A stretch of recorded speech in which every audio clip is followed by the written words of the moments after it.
Lecture था, तो हमारा आज का पूरा लेक्चर है जी किसके ऊपर? एक्स रेज के ऊपर। ठीक है जी।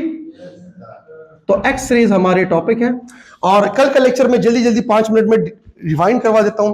तो कल हमने कहा था कि भाई हमारे पास एक्सरे क्या है? It is the second most energetic part of the electromagnetic spectrum. ठीक छुआ? ओ दफा मार जबे ठीक छुआ? So it is the second most energetic part of the electromagnetic spectrum.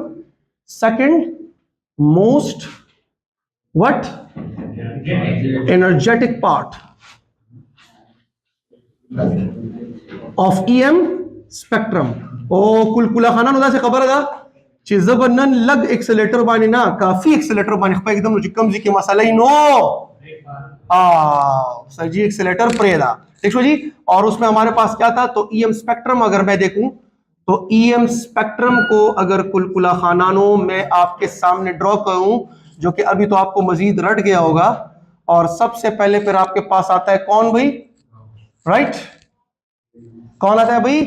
Radio waves, फिर आपके पास माइक्रोवेव्स, फिर आपके पास IR, फिर आपके पास visible, then you have UV, then you have X rays, and the last but not the least gamma rays। ठीक हो गया भाई? ठीक हो गया भाई। तो we are interested in this part of the EM spectrum। दार तखकारी दार खामार जब अच्छे कमा था। So we are interested in this part। ठीक है जी। अब अगर मैं इस पार्ट में कुलकुला खाना नो इंटरेस्टेड हूं तो साफ आप लोगों को मैं बता चुका हूं, फिर से बता रहा हूं, ठीक है जी। राइट के इस तरफ जाता हूं तो अगर मैं फोटोन थ्योरी ऑफ लाइट के थ्रू जाऊं तो याद रखिएगा फ्रीक्वेंसी में इजाफा तो एनर्जी में भी इजाफा, और इंडिविजुअल फोटोन के मोमेंटम में भी इजाफा, और वेवलेंथ एक ऐसा खामार है कि उसमें आयशा बसे वेवलेंथ में कमी। ठीक है जी। बिकॉज अब हम ये ऑलरेडी अंडरस्टैंड कर चुके हैं कि according to the photon theory और quantum theory of light, light is considered or thought of as a beam of energy, discrete energy packets। ठीक हुआ जी। चलो ये तो नई इंफॉर्मेशन नहीं है, पुरानी इंफॉर्मेशन है। फिर मैंने एक्सरे के दो टाइप्स आपको बताए थे। एक कुलकुला खान को मैंने कहा था क्या? Characteristic X-rays. ठीक है जी। बस मैं ज्यादा बातें नहीं करने वाला हूं, सिंपल बातें करने वाला हूं, और वो ये कि इसका बेसिक ओरिजिन क्या था? व्हाट? Inertial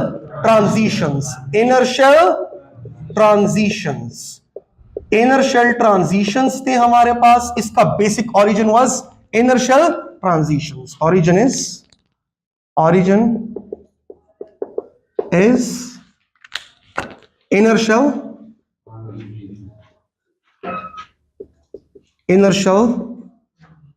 transitions. ठीक हो गया।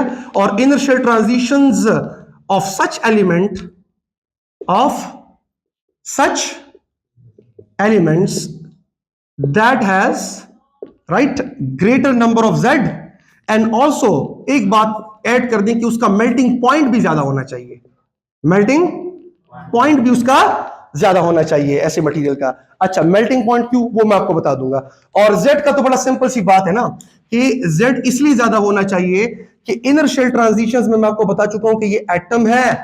ठीक है भाई, बल्कि इधर ड्रॉ कर लेता हूं कि ये मेरे पास क्या है? एटम, और ये क्या? Shells 1 2 and 3। तो याद रखिएगा हमारे पास जो एनर्जी का इक्वेशन है En, that is actually equal to -13.6 electron volt.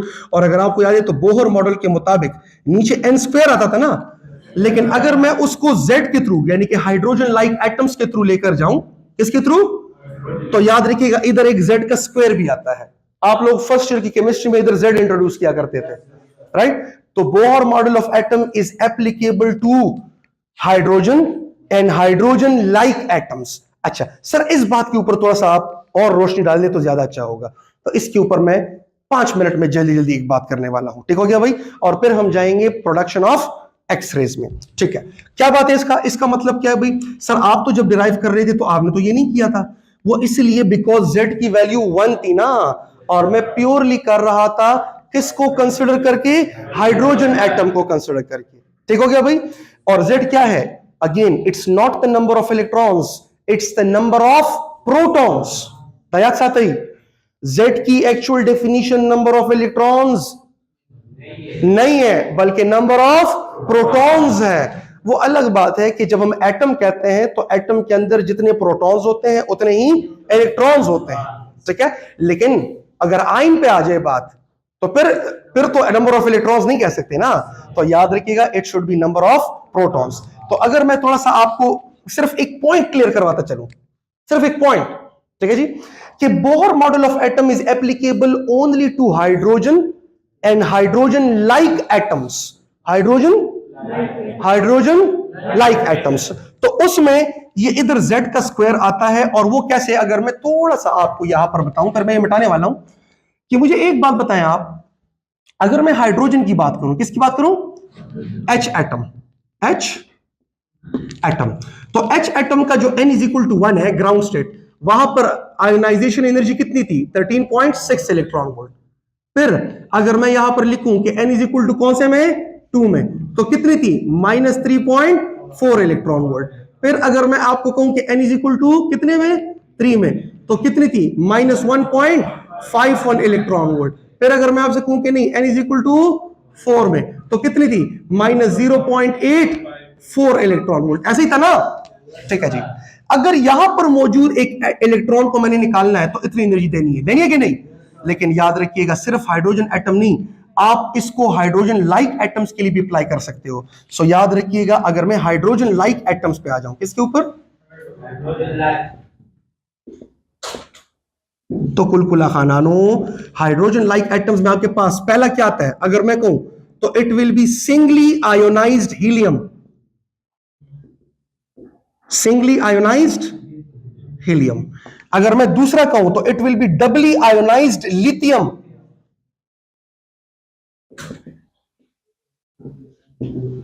हाँ। आपको पता है इनमें से कॉमन क्या है? हाइड्रोजन एटम के अंदर भी एक इलेक्ट्रॉन है, सिंगली आयोनाइज्ड हीलियम एटम के अंदर भी एक इलेक्ट्रॉन है, और डबली आयोनाइज्ड लिथियम के अंदर भी एक इलेक्ट्रॉन है।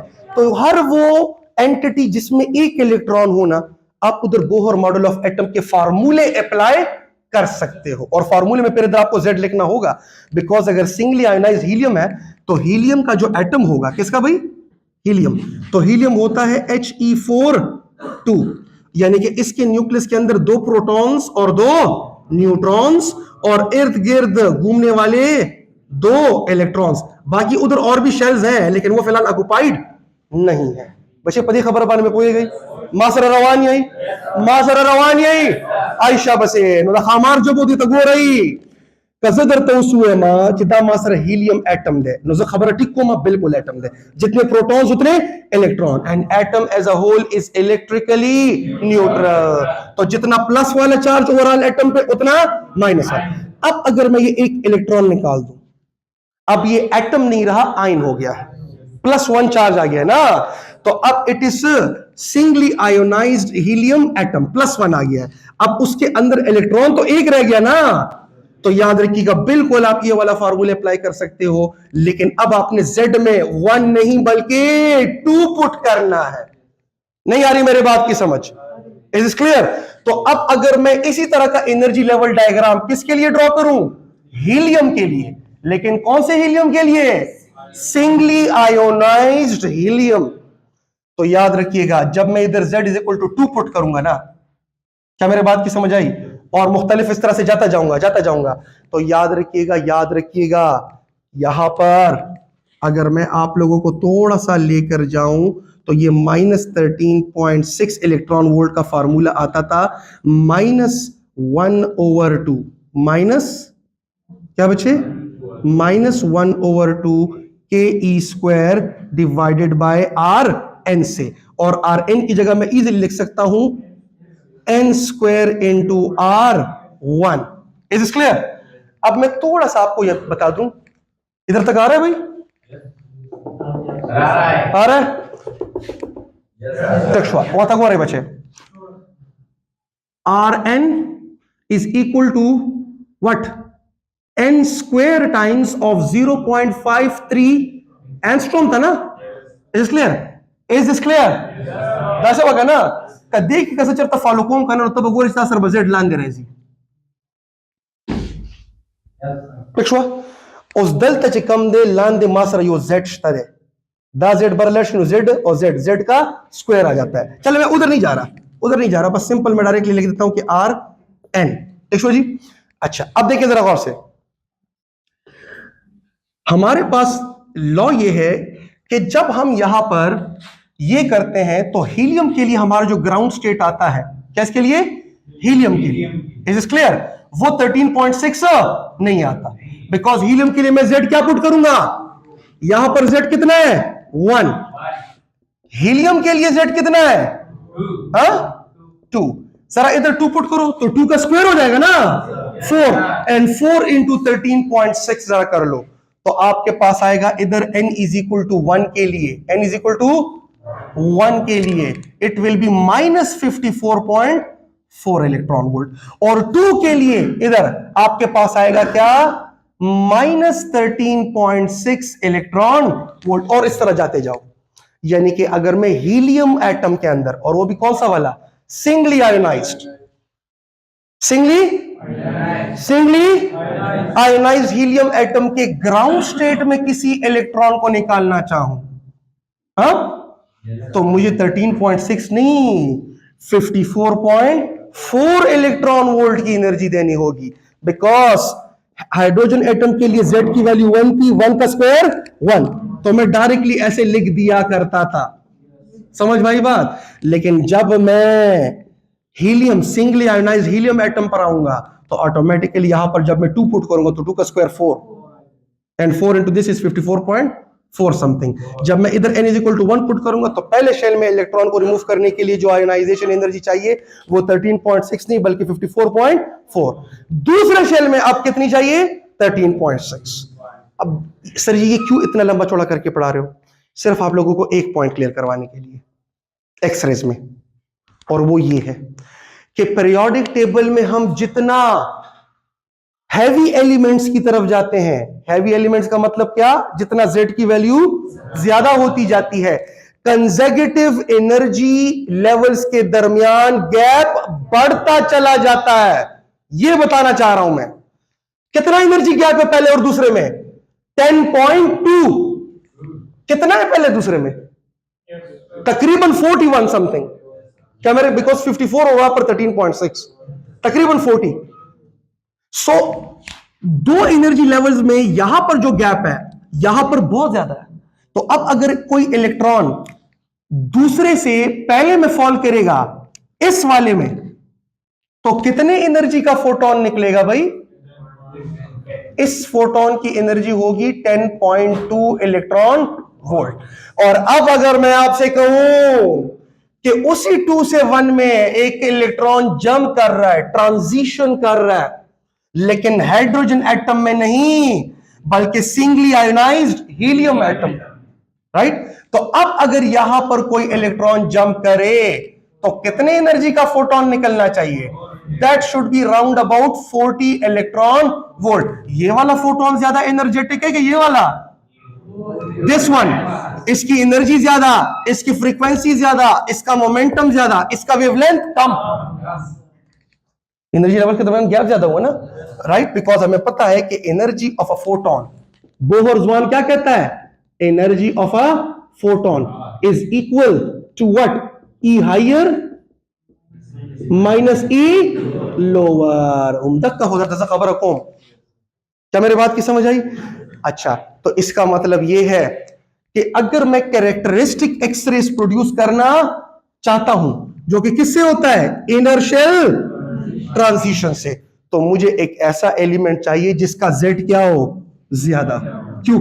बिकॉज हाइड्रोजन एटम से सबसे मैक्सिमम एनर्जेटिक फोटोन आपको मिलता था कौन सा वाला? यूवी वाला।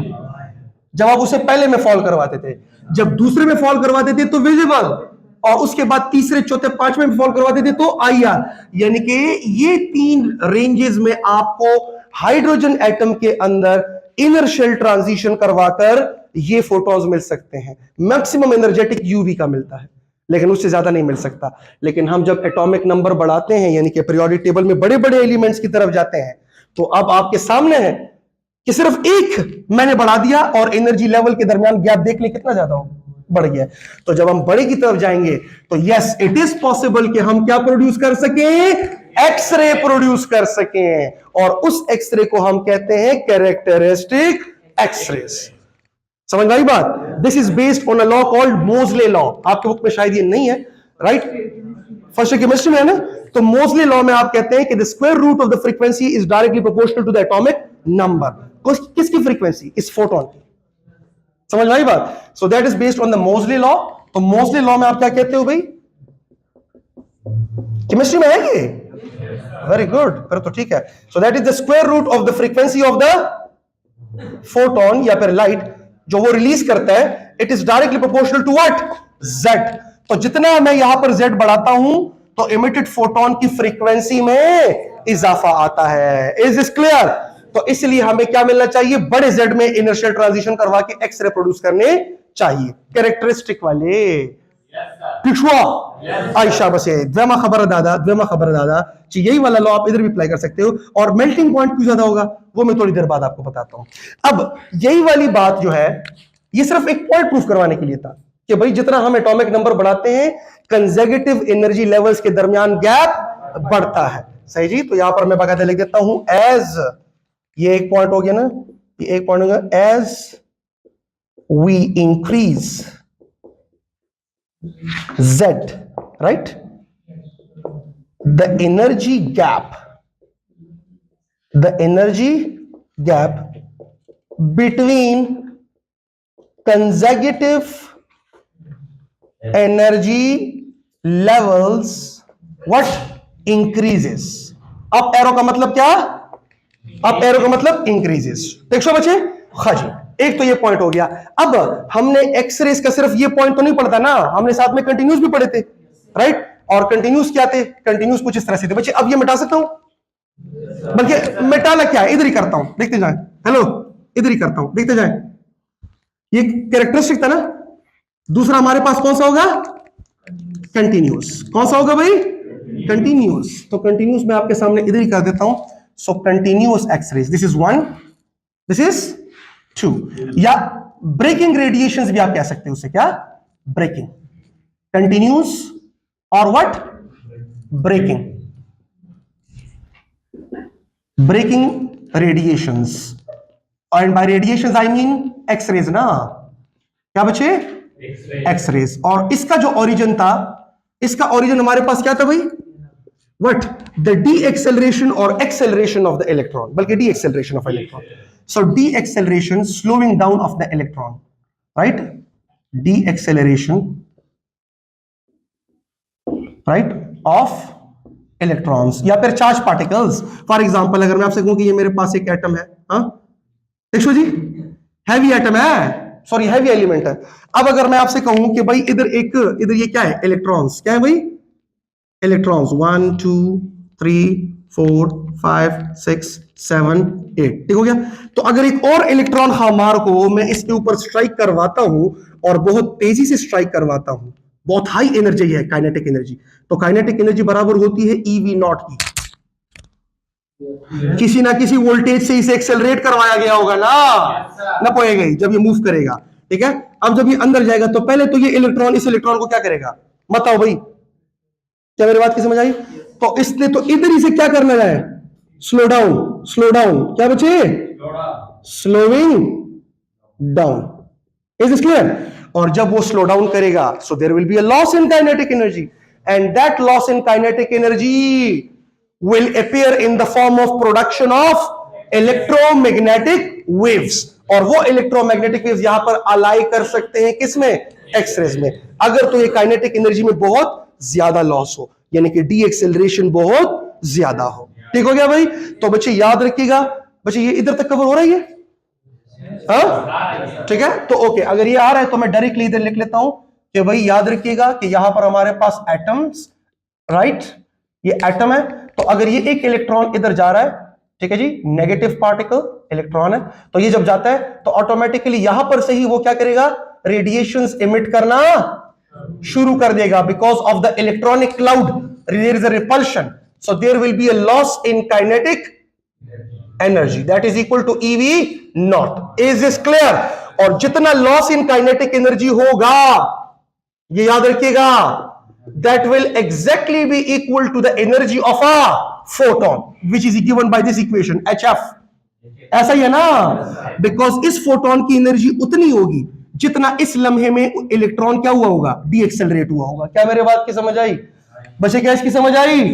Loss in kinetic energy will appear in the form of energy packet, that is called photon. ठीक है, तो आप इजीली कह सकते हो कि मैं लिख सकता हूं कि काइनेटिक एनर्जी जो मैक्सिमम इधर वो होगा, मैक्सिमम का लफ्ज यूज कर लेते हैं, right? So that will be hc by lambda, right? तो इस तरह भी लिखा जा सकता है। तो साफ नजर आ रहा है, साफ नजर आ रहा है कि भाई काइनेटिक एनर्जी जो जितनी ज्यादा होगी इस इलेक्ट्रॉन की, तो लॉस भी ज्यादा करेगा। जब ज्यादा लॉस करेगा तो ऑटोमेटिकली फ्रीक्वेंसी जो इमिटेड फोटोन की है वो उतनी ही ज्यादा, या फिर काइनेटिक एनर्जी जितनी ज्यादा लॉस करेगा, राइट, उतना ही उस इमिटेड फोटोन का वेवलेंथ कम। तो इस इलेक्ट्रॉन की एनर्जी तकरीबन होनी चाहिए ऑफ द ऑर्डर ऑफ, यानी कि तकरीबन somewhere greater than, the kinetic energy should be greater than तकरीबन 3 किलो इलेक्ट्रॉन वोल्ट्स।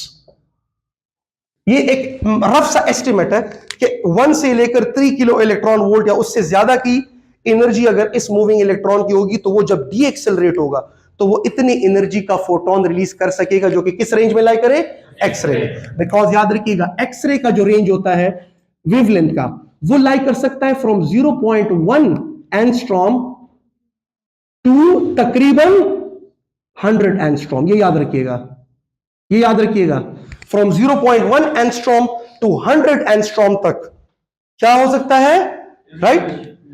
एक्सरे का वेवलेंथ लाई करता है। ठीक है बच्चे? बस अब ये मैं मिटाने वाला हूं और मैं डायरेक्टली आपको प्रोडक्शन पे आ रहा हूं। शाबाश, ये नोट कर लें। सबसे पहले इंपॉर्टेंट पॉइंट, मेल्टिंग पॉइंट ज्यादा होना चाहिए कैरेक्टरिस्टिक को प्रोड्यूस करने का, और सिर्फ इधर वो नहीं करेगा, जब वो इधर भी आएगा ना तो इस तरह से नजर आ रहा है, राइट? तो जब वो इधर भी आएगा ना तो न्यूक्लियस भी उसे एक्सेलरेट और डी एक्सेलरेट कर सकता है, तो इधर से भी वो कंटिन्यूसली रेडिएशंस एमिट करेगा। और एक बात बता दूं आपको, इन तमाम एक्सरेस की वेवलेंथ सेम नहीं होगी, सेम नहीं होगी। अब ये बहुत इंपॉर्टेंट पॉइंट हो गया। आपको पता है सबसे ज्यादा वेवलेंथ जो कम होगा वो बिल्कुल जब वो डी एक्सेलरेशन शुरू करेगा ना, उसका सबसे ज्यादा कमतरीन वेवलेंथ होगा और सबसे ज्यादा फ्रीक्वेंसी होगी। वो क्यों? बिकॉज जब वो जा रहा था तो उसकी काइनेटिक एनर्जी सबसे ज्यादा, तो जैसे ही उसने इनिशियल डी एक्सेलरेशन शुरू की ना, तो उसकी काइनेटिक एनर्जी में लॉस इनिशियली सबसे ज्यादा आया। काइनेटिक एनर्जी में लॉस इनिशियली सबसे ज्यादा आया, उसने फील करना शुरू किया। जब काइनेटिक एनर्जी में लॉस ज्यादा आया तो इसका मतलब है वो ज्यादा फ्रीक्वेंसी वाला फोटोन प्रोड्यूस करेगा या फिर कम वेवलेंथ वाला करेगा। यानी कि ये जो आपको तमाम नजर आ रहे हैं, they all are continuous X-rays. समझ में आई बात, राइट? लेकिन इन तमाम एक्सरेज का वेवलेंथ सेम नहीं है, तो आपको एक कंटिन्यूअस स्पेक्ट्रल डिस्ट्रीब्यूशन मिलेगी, जिस तरह से ब्लैक बॉडी रेडिएशंस की मिली थी कि मुख्तलिफ वेवलेंथ्स निकल रहे थे। यहां पर भी मुख्तलिफ वेवलेंथ्स निकलेंगे, लेकिन वो जितने भी होंगे वो एक्सरे के रीजन के अंदर आएंगे। ये वेवलेंथ का रेंज है किस चीज का, किस चीज का, एक्सरेस का। ठीक है जी, शाबाश, ये नोट कर लें, फिर मैं आगे जाता हूं। शाबाश, वर्कम तरस। ठीक है जी, मिटा दूं? तेज तो नहीं जा रहा? ये कल वाली चीजें हैं भाई, राइट? चल ओके, इसलिए रिपीट किया बिकॉज ताकि आज का लेक्चर भी क्लियर हो, और चूंकि ये वीडियो उन स्टूडेंट्स के लिए जो कि नहीं आ पा रहे, कल मैं नहीं कर सका था, तो उनके लिए मैं कर रहा हूं, और कुछ नहीं है। ठीक है, कल मैं लेक्चर नहीं रिकॉर्ड कर सका था। और ब्रेकिंग रेडिएशंस का नाम इसलिए कहा जाता है इसको बिकॉज वो ब्रेक हो रहे हैं ना, यानी कि स्लो हो रहे हैं, इलेक्ट्रॉन स्लो से स्लोतर होता जा रहा है। और साथ ही साथ में इसके लिए एक और नाम यूज किया जाता है, bremsstrahlung radiations, which is the German word for braking. चले अब आगे जाते हैं, और आगे कुलकुला खानानो, अब गौर से देखिएगा बच्चे,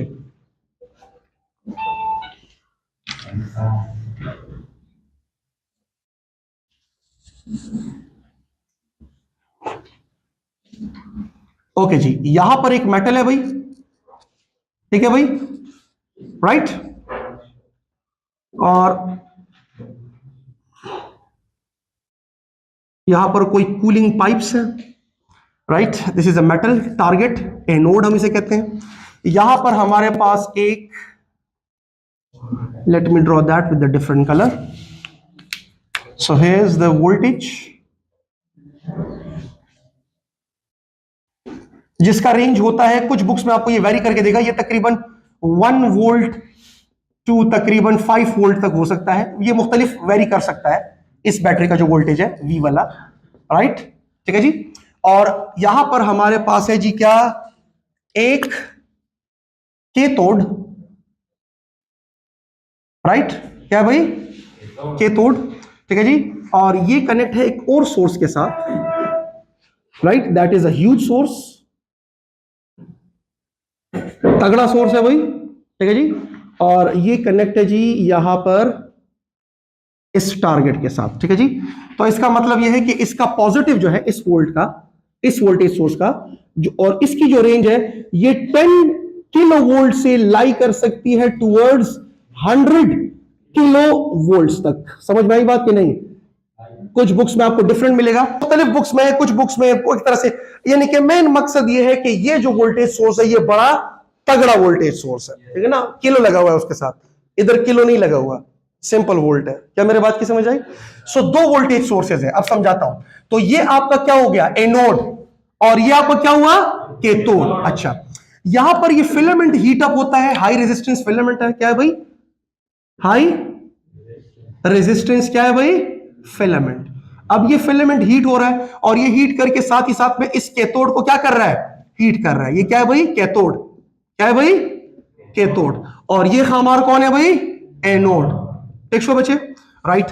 तो ये इसको हीट कर रहा है, और हीटिंग इफेक्ट के जरिए से वो इधर से क्या निकाल लेता है, इलेक्ट्रॉन। क्या निकाल लेता है, इलेक्ट्रॉन। थर्मियोनिक एमिशन हो रही है। Is this clear, is this clear? बिल्कुल जी क्लियर। यानी कि इस वोल्टेज सोर्स का काम सिर्फ और सिर्फ ये है कि इलेक्ट्रॉन की आपस में कोलिजन्स के जरिए से, हाई रेजिस्टेंस है ना, तो इतनी कोलिजन्स हो गई कि वो इलेक्ट्रॉन बाहर निकल आए, इसको हीट करके। Is this clear? बच्चे बच्चे खबर हो गई? टेक्स्ट जी। तो इस वोल्टेज सोर्स का सिर्फ काम इलेक्ट्रॉन को बाहर निकालना है, लेकिन अब इस इलेक्ट्रॉन को हमने हिट करवाना है इसके ऊपर। दैट इज वाई इसको मैं एक नाम दूंगा एक्स्ट्रा, और वो होगा टारगेट, टारगेट एनोड। क्या इस बात की समझ आई? कुलकुला खानानो, क्या इस बात की समझ आई? टेक्स्ट जी। तो टारगेट एनोड क्यों? बिकॉज अब इन इलेक्ट्रॉन्स को हमने हिट करवाना है इस पर।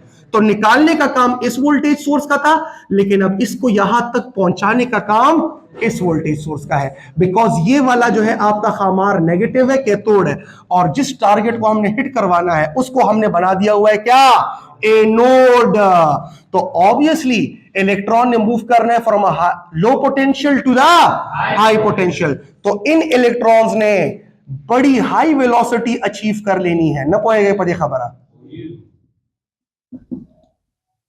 ठीक जी, यहां तक क्लियर हुआ? ओके जी। अब बच्चे, ये जो टारगेट एनोड है ना, ये हम अमूमन बनाते हैं किस चीज का, मेटल का, और साथ ही साथ में ये भी इंश्योर करवाते हैं कि भाई इसका Z ज्यादा हो, और साथ ही साथ में ये भी इंश्योर करवाते हैं कि इसका क्या हो, हाई मेल्टिंग पॉइंट हो। अगर जका चिगुर दा इलेक्ट्रॉन पर लारे करा रवान दिखाना नो बच्चे, मेटल इसलिए होगा बिकॉज मेटल के अंदर there is a sea of electrons. बाकियों में भी है, लेकिन उसमें बहुत फ्री है, तो वो बहुत सरफेस पर होंगे, न पड़ेगा पता खबर। तो याद रखिएगा, आप इमेजिन कर सकते हो इसको बिल्कुल एक नेगेटिव इलेक्ट्रॉन का समंदर, और जब ये इलेक्ट्रॉन इसको इधर ये वाला वोल्टेज पुश करेगा, तो पहले तो ये नेगेटिव इलेक्ट्रॉन वाला समंदर इसके आड़े आएगा और इसे क्या करवाएगा, स्लो डाउन करेगा। क्या मेरे बात की समझ आई? इसे क्या करेगा? तो जब वो इधर तक आएंगे तो वो इधर के मौजूद पॉइंट्स के ऊपर ही स्लो डाउन होना शुरू कर जाएंगे।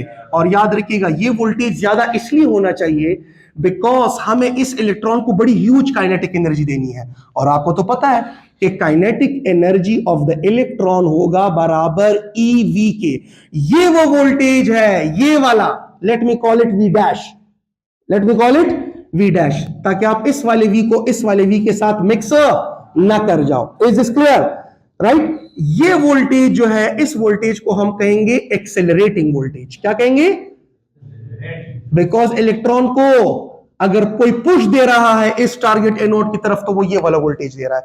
तो हमें एक्सेलरेटिंग वोल्टेज बहुत ज्यादा रखना है ताकि इलेक्ट्रॉन जो इधर आए तो वो बड़ी हाई काइनेटिक एनर्जी का हामिल इलेक्ट्रॉन हो, और जब वो हाई काइनेटिक एनर्जी का हामिल इलेक्ट्रॉन होगा तो इसका मतलब है वो लूज भी बहुत तगड़ी एनर्जी करेगा, और तगड़ी एनर्जी हमें करवानी है बिकॉज हमने उससे कौन सा फोटोन प्रोड्यूस करना है, and X-ray happens to be the second most energetic photon. नहीं आ रही मेरी बात की समझ? जो अभी मैंने लिखा ना, kinetic energy is equal to HF या HC बाय लैम्डा। आयशा बसे नो वर्ता गो रही, तो यही से वो क्या करना शुरू करेगा, रेडिएशंस को इमिट करना शुरू कर देगा।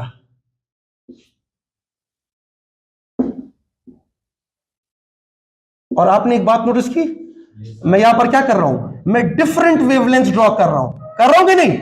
बिकॉज मुझे पता है कि हर एक पॉइंट पे उसकी डी एक्सेलरेशन का मिकदार सेम नहीं है, तो हमें एक रेंज ऑफ वेवलेंथ्स मिलेगा, मुख्तलिफ तरह के वेवलेंथ्स, लेकिन इस वेवलेंथ के स्पेक्ट्रम के अंदर एक्स रेज है ना सारे के सारे।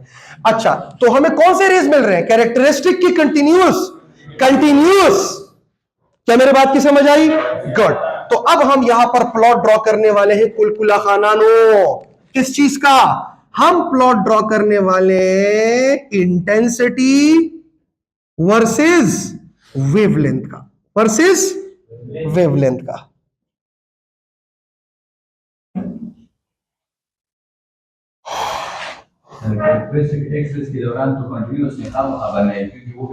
एग्जैक्टली अभी तो बता रहा हूं। कल मुझे किसी ने सवाल पूछा था इधर, तो मैंने उसका जवाब दिया था कि भाई जरा कल आने दो लेक्चर को, इसके अंदर अब कैरेक्टरिस्टिक भी आपको मिलने वाले हैं थोड़ी देर बाद, और कंटिन्यूस भी मिलने वाले हैं। तो वो तो रहे बिकॉज इलेक्ट्रॉन अभी तक मैंने उस टारगेट एनोड तक पहुंचाया नहीं है। अब जब वो अंदर पहुंचेगा ना तो अंदर से कंटिन्यूस भी निकलेंगे, और कुछ कुछ जगह पर वो इलेक्ट्रॉन को नॉकआउट भी करवाएगा, वैकेंसी क्रिएट करेगा ना अंदर। तो जब वो अंदर वैकेंसी क्रिएट करेगा तो इलेक्ट्रॉनिक ट्रांजिशंस तो होंगे, याद पड़ते हैं? देखते जाए आप, ठीक है जी। तो यहां पर मैं प्लॉट कर रहा हूं किस चीज को भाई, इंटेंसिटी। किसको? किसकी इंटेंसिटी? एक्सरेज की। और बच्चे आप लोगों को मैंने एक बात फोटो इलेक्ट्रिक इफेक्ट में रटवाई थी कि क्वांटम मैकेनिक्स के मुताबिक इंटेंसिटी ऑफ एक्सरेज का या इंटेंसिटी ऑफ लाइट का मतलब होता है number of photons, number of. तो जब मैं इंटेंसिटी का लफ्ज अपने जबान से अदा करूं तो कुलकुला खानानो और मेरे प्यारे खामारानो, आपके दिमाग में आना चाहिए फोटॉन्स की तादाद। क्लियर हो गया? गुड। ठीक है बच्चे। और यहां पर मैं प्लॉट कर रहा हूं किस चीज को? वेव लेंथ को, उन इंडिविजुअल फोटॉन्स की वेव लेंथ को। तो गौर से देखिएगा, जब मैं इस तरह आता हूं तो ये आता है शॉर्टर लैम्डास, हाँ, और जब मैं उस तरह जाता हूं तो ये आता है लॉन्गर वेवलेंथ्स, लॉन्गर लैम्डास। दस होगा ना? देखो बच्चे, और याद रखिएगा शॉर्टर वेवलेंथ का मतलब होता है हाई फ्रीक्वेंसी, लॉन्गर वेवलेंथ का मतलब होता है low frequency. Sorry, longest wavelength का मतलब होता है लो फ्रीक्वेंसी, और शॉर्टर वेवलेंथ का मतलब होता है हाई फ्रीक्वेंसी। तो इसका मतलब है कि इधर जो ग्राफ बनेगा वो एनर्जेटिक फोटॉन्स का बनेगा, बिकॉज फोटॉन के लिए एक चीज मैं रटवा चुका हूं कि energy of a photon is directly proportional to frequency and momentum and inversely proportional to the lambda. तो फोटॉन क्या जिक्र में, तो energy of a photon is equal to HF, energy of a photon is equal to hc by lambda, and from de Broglie hypothesis E is equal to pc। ठीक है, अब देखिए जो संग देदल तो डी एक्सेलरेशन शुरू की ना ला टारगेट एनोड तो वर्धन नवते नदे नो काइनेटिक एनर्जी लॉस बदटुलो ना ज्यादा दा वेवलेंथ बदटुलो ना कम इधर तक करी दा, और जो सुनो दादा सी ददबा वेवलेंथ लग बदलेगी नो तासर बदा ग्राफ दे शॉर्टर वेवलेंथ में स्टार्ट की जगह जो शॉर्टर वेवलेंथ मतलब ज्यादा एनर्जी। अभी मैंने थोड़ी देर बाद कहा ना कि kinetic energy right is equal to HF, right, kinetic energy lost is equal to HF, और वो मैक्सिमम वाली, तो kinetic energy maximum can be equal to HC by lambda, या फिर आप लैम्डा को उधर लेकर जा सकते हो, that is HC divided by kinetic energy what maximum, या फिर इस तरह भी लिख सकते हो कि lambda is equal to HC divided by EV, because kinetic energy बराबर है किस चीज के, EV के। तो देखिए ना, एक्सेलरेटिंग वोल्टेज ज्यादा, एक्सेलरेटिंग वोल्टेज ज्यादा, तो इसका मतलब यह हुआ कि जो इनिशियल वेवलेंथ निकलेगा ये उतना ही छोटा निकलेगा। छोटे वेवलेंथ का मतलब होता है more energetic photon. Is this clear? तो एक एमसीक्यू आपका क्लियर हो जाता है कि this voltage is responsible for the energy and frequency, right, of the X-rays photons. जितना इस वाले वोल्टेज को बढ़ाता हूं उतना ही एमिटेड फोटॉन्स का वेवलेंथ कम, यानी कि उनकी एनर्जी ज्यादा, यानी कि उनकी फ्रीक्वेंसी ज्यादा। ये एमसीक्यू अपने साथ नोट कर लें। क्या मेरे बात की समझ आई? राइट, इसके ऊपर मैं आ रहा हूं। एक होता है क्वालिटी ऑफ एक्सरेज और एक होता है क्वांटिटी ऑफ एक्सरेज। क्वांटिटी का मतलब नंबर ऑफ फोटॉन्स, और क्वालिटी ऑफ एक्सरे का मतलब है कि उस इंडिविजुअल फोटोन की एनर्जी कितनी है। नहीं आ रही मेरी बात की समझ? तो उस इंडिविजुअल फोटोन की एनर्जी का जिम्मेदार ये वाला वोल्टेज है, और नंबर ऑफ इलेक्ट्रॉन्स का जिम्मेदार यानी कि क्वांटिटी का जिम्मेदार ये वाला है। बिकॉज ये जितना हीट अप करेगा इलेक्ट्रॉन्स की तादाद ज्यादा, जब ज्यादा तादाद के इलेक्ट्रॉन्स डी एक्सेलरेट होंगे तो फोटॉन्स की भी तादाद ज्यादा न पोएगा। लगता है बात इधर तली कम होगा, so this voltage is controlling the quantity of X-rays यानी कि number of photons, and this voltage is controlling the quality of X-rays यानी कि the energy of a single individual photon, X-ray वाला जो इधर से डीएक्सेलरेट करके निकल रहा है। नहीं आ रही मेरे बात की समझ? क्लियर हो गया? गुड, मैं लिखवाने वाला हूं थोड़ी देर बाद। नो अर्थ गो रही कुलकुला खाना नो। इधर से ग्राफ शुरू होगा जीरो से, हाँ, तो ये शुरू हो रहा है इस तरह से ना, और तो राइट, डीएक्सेलरेट की इलेक्ट्रॉन फोटॉन जीरो इनिशियली वो शुरू हुआ है लो वेवलेंथ से, ख्याल रखा है, और रो अगर वेवलेंथ घटी डी एक्सेलरेशन की मिकदार में कमी आ रही, एकदम से मुझे इधर पीक्स मिलते हैं।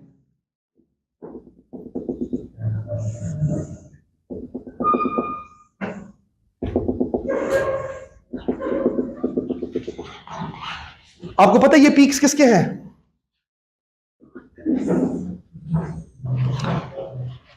इस एक्सिस में मैंने क्या प्लॉट किया है? इंटेंसिटी, यानी कि नंबर ऑफ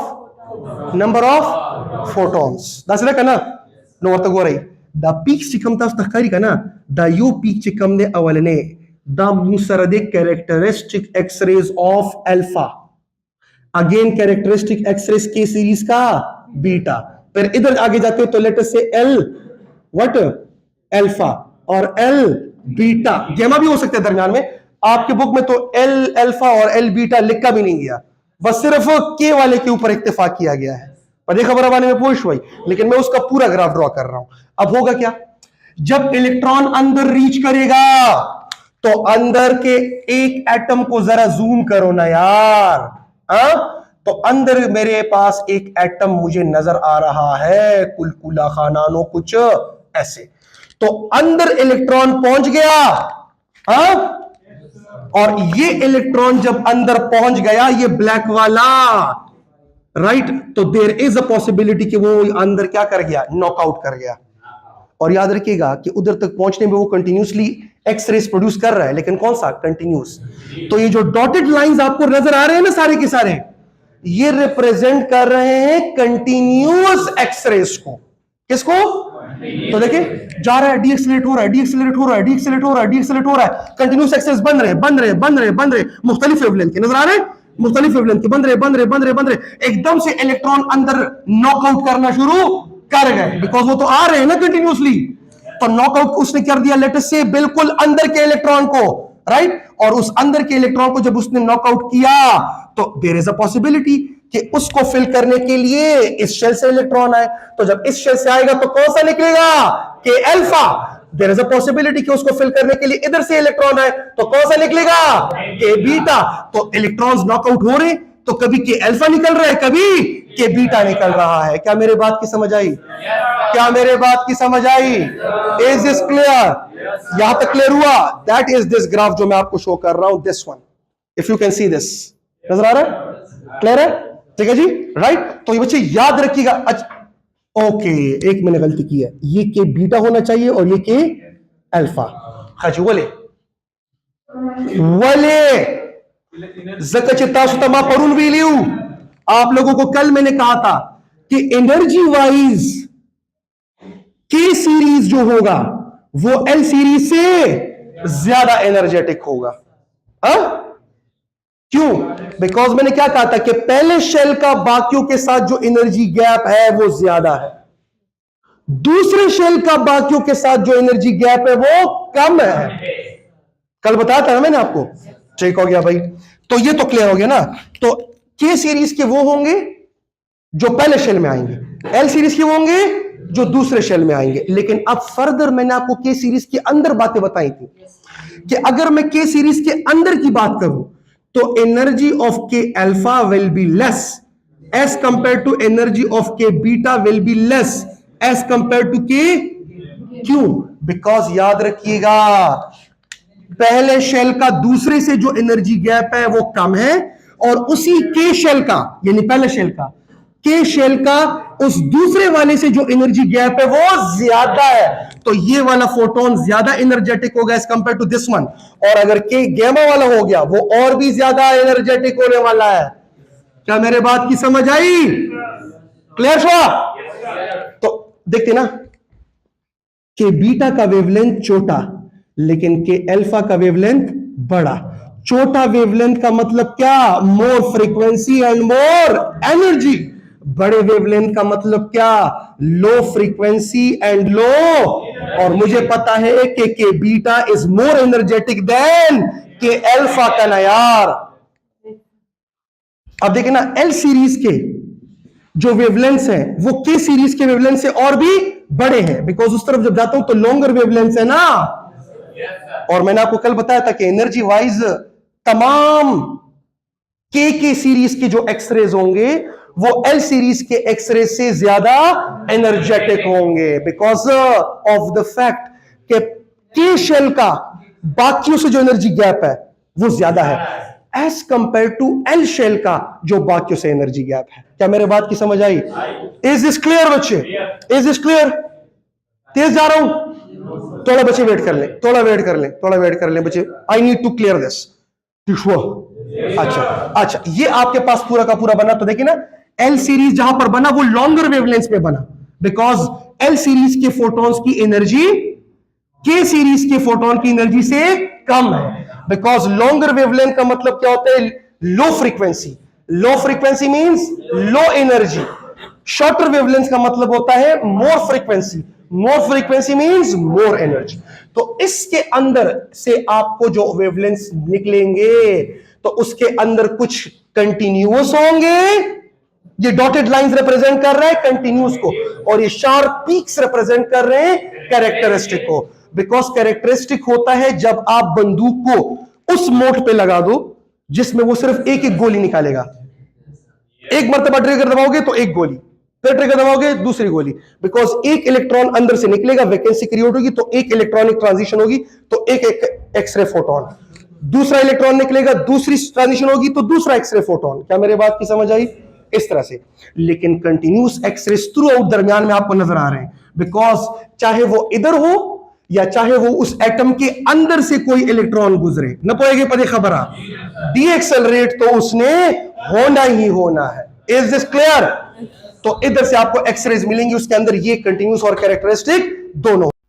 हमारा एक चीज जो कि यहाँ पर मैं मेंशन करना चाहता हूँ, जो कि मैं लेक्चर में कहना भूल गया था, मेंशन करना भूल गया था, वो ये कि अगर आपकी खोपड़ियों में ये सवाल उठ रहा हो कि यार ये के अल्फा का जो पीक है वर्टिकल, ये के बीटा के पीक से क्यों ज्यादा है, तो अगर आप वर्टिकल एक्सिस को जरा देखो तो वर्टिकल एक्सिस पे हमने प्लॉट कर रखा है इंटेंसिटी।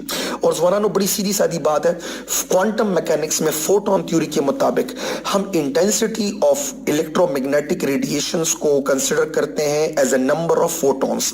जब फोटॉन्स की तादाद ज्यादा तो इंटेंसिटी ज्यादा।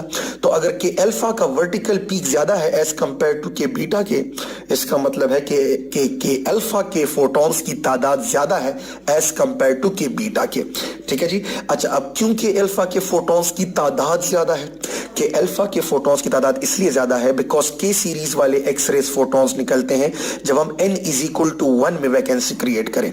तो जब n इज इक्वल टू 1 में वैकेंसी क्रिएट करते हैं तो जब सेकंड शेल से इलेक्ट्रॉन उस वैकेंसी को फिल करेगा तो के अल्फा एक्सरे निकलेगा, और अगर वो थर्ड शेल से जंप करके पहले शेल वाली यानी कि n इज इक्वल टू 1 की वैकेंसी को फिल करेगा तो के बीटा निकलेगा। अब चूंकि n इज इक्वल टू 1 से जब इलेक्ट्रॉन निकलेगा तो ज्यादा चांसेस हैं, ज्यादा प्रोबेबिलिटी है कि उस वैकेंसी को नजदीक तरीन शेल वाला इलेक्ट्रॉन फिल करे, यानी कि n इज इक्वल टू 2 वाला, जो कि आपको के अल्फा देगा। तो इसका मतलब है कि अगर 100 मरतबा वैकेंसियां क्रिएट की गई तो उसमें से 90 या 95 टाइम्स आप कह लो, अगर मैं खुद एक एस्टिमेट अंदाजे से खुद से कहूं तो 90 टू 95 टाइम्स आपको के अल्फा मिलेगा because n is equal to 2 से जंप इलेक्ट्रॉन करेगा, और उसमें 5 या 4 मरतबा शायद वो electron n is equal to 3 से जंप करके n इज इक्वल टू 1 की वैकेंसी को फिल करे और के बीटा का फोटोन आपको दे होगी। रही बात इसके लिए कि उसका हाई मेल्टिंग पॉइंट क्यों होगा, बिकॉज याद रखिएगा इतनी ज्यादा तादाद के इलेक्ट्रॉन जब इधर बार बार हिट करेंगे तो आपको एक बात बता दूं,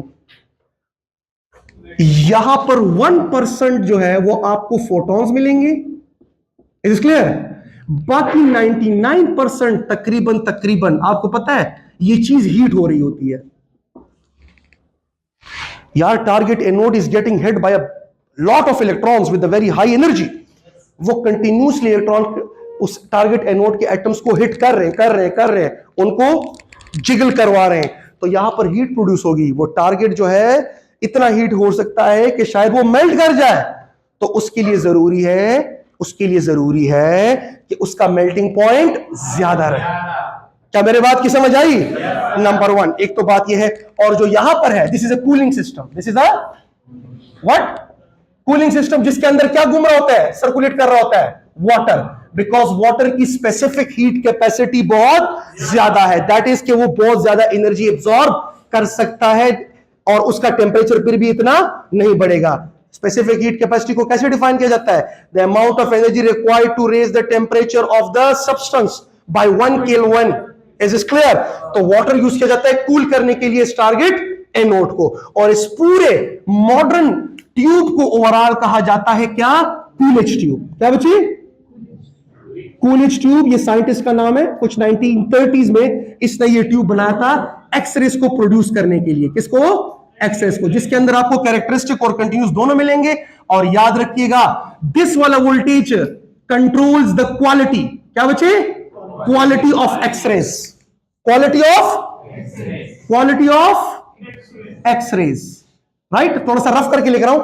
एंड दिस वाला वोल्टेज या this current, filament current controls the quantity. Is it clear?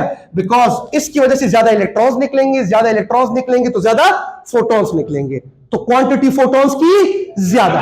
और जब ये वाला वोल्टेज ज्यादा होगा तो हर एक इलेक्ट्रॉन तेजी से जाएगा तो डीएक्सेलरेट भी ज्यादा होगा, काइनेटिक एनर्जी ज्यादा लॉस करेगा, और जितनी ज्यादा काइनेटिक एनर्जी लॉस करेगा उतना ही मोर एनर्जेटिक फोटोन प्रोड्यूस होगा। Is this clear?